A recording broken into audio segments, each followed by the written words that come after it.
What you pack for a trip can actually make or break that trip. But one thing to know, more is not always better. As an experienced traveler, there are several things that I recommend that you do not take on any of your trips anymore. I am Kim, the Abundant Traveler, and I've been to more than 65 countries and lived in 5, and this is the top 13 things that I no longer take on a trip with me. It's crazy to think that I used to take these things with me. So let's start with number one. Number one, big oversized water bottles. Are you kidding me? I love my Yeti, but let me tell you, this is big and bulky. This thing weighs more than the water in it. What I typically do now is I will go get a plastic bottle that I have emptied out and I take that on the plane with me. I will also, when I'm traveling, I drink the large 1.5 liter waters, and at the end of the day, I'll go fill it up for the next day. It's easy and seamless and weighs a whole lot less than this gorgeous, gorgeous Yeti. Number two is also something big and bulky. Look at this organizer. This is an electronics organizer. Are you kidding me? Look how big this is.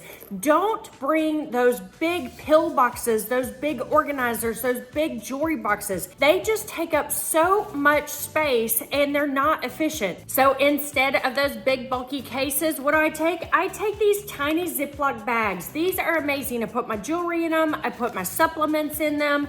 I also carry them around for snacks or things that I need to keep dry, like bar of soap is great. You can just stick it in here. These are amazing to have. I don't know how I travel without these tiny Ziploc baggies. Number three is no big bulky wallets. Are you kidding me, ladies? This weighs like 1.5 pounds. It's beautiful to have at home, but not when you're traveling. What I do take, this is one I bought in Hawaii, are these little tiny sleeves where I can slide in a credit card, ATM card, little bit of money and coins. And I actually bring 2 of these. One I leave at the hotel or in my Airbnb in the safe. The other I take with me. That way I always have a credit card if something gets stolen. This will fit in my pocket so I don't have to be carrying a purse with me as well. I love these. These are amazing. I have about 6 different ones from all of my travels. Speaking of wallets and money, next is don't bring a ton of cash with you. Back in the day, you had to bring your traveler's checks and lots of cash. These days you don't. Most of the time you can use credit cards and ATMs across the world. What I do recommend is bringing a little bit of cash in your home currency. I'm in the US, so I suggest maybe bringing $100 or so. If you feel safe bringing a big $100 bill, that's great, but I do recommend bringing some smaller denominations just in case you get in some kind of trouble and you need a little bit of cash to buy something, get you safe or whatever. So not tons of cash anymore. Not a good idea. Plus, you're just prone to pickpockets having this kind of money laying around. Before we go on to number 5, if you're finding value in this video and getting great tips, make sure to like and subscribe to this video so other travelers just like you can enjoy this video and other videos that I put out.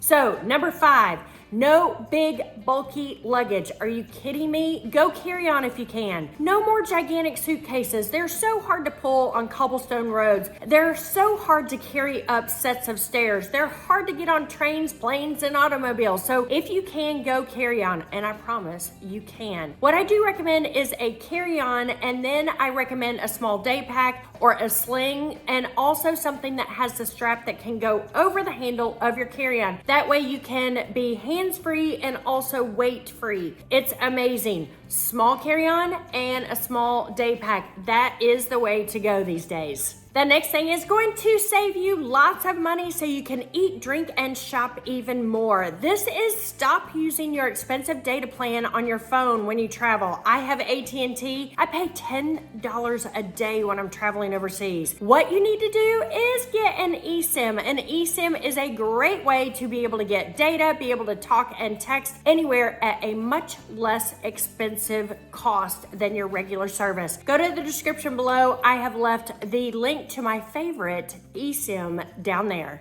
While we're talking about links in the description, go to the description below and download everything that I use in my carry-on, the whole kit and caboodle when I'm going all out. It's free, it's a free download. It'll give you some great ideas and great tips. Let's talk about the next thing that experienced travelers no longer take with them. That is rugged gear. Okay, you think that you want to wear hiking gear when you travel. Big hiking shoes, convertible pants, all the things like that. But in all reality, unless you're actually going going to hike the Appalachian Trail or the Camino de Santiago, most of the time you just need to be wearing regular clothes and have a great pair of shoes or two. Remember, ladies, not 3 or 4 or 5 pair of great shoes, just 1 or 2. So no rugged clothing, and do not take too much clothing. It's so easy to overpack. Think capsule wardrobe. Just think a few items that are a neutral color like a black or a gray, and then a scarf or a shirt or something like that that is one pop of color. Do not overpack, not too many shoes, not too many shirts. Just remember, you don't need all that stuff when you're traveling. I promise.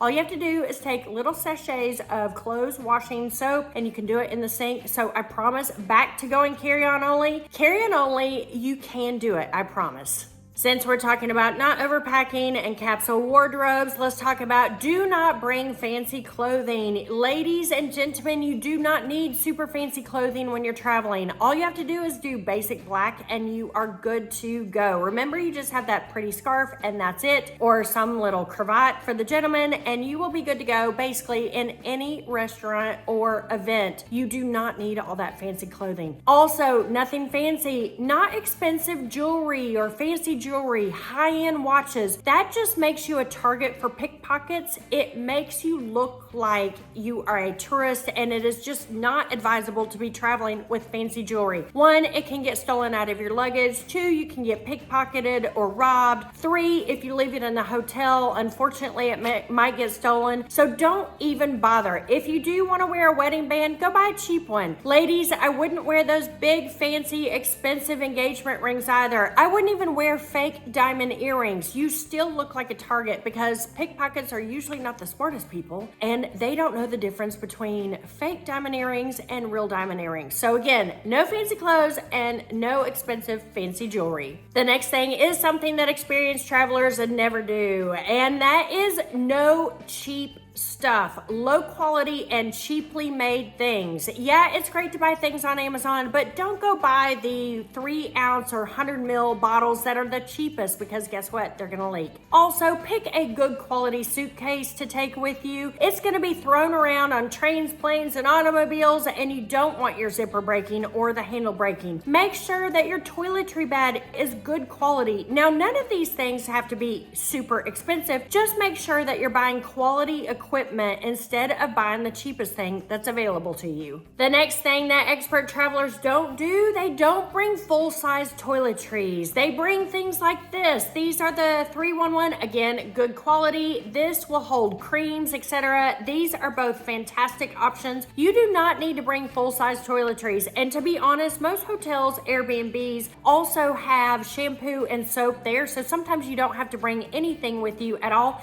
except your supplements, your medicines, and your lotions and potions that all of us women need.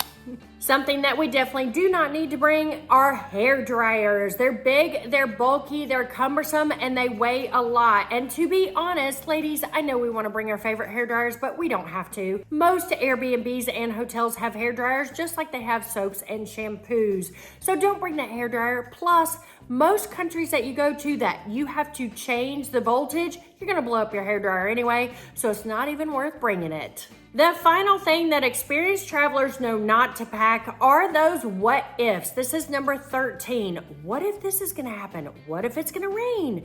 What if I need an umbrella? What if I need the extra pair of shoes? What if I need this extra jewelry?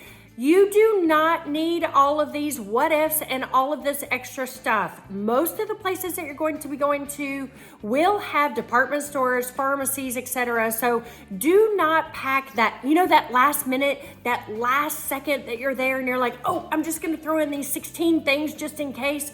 You do not need the 16 things just in case. So I hope that you enjoyed this video. Please, again, make sure to like and subscribe and check out this video just here, which explains all of the items in my carry-on bag. Thanks so much for watching, and I'll see y'all in the next video.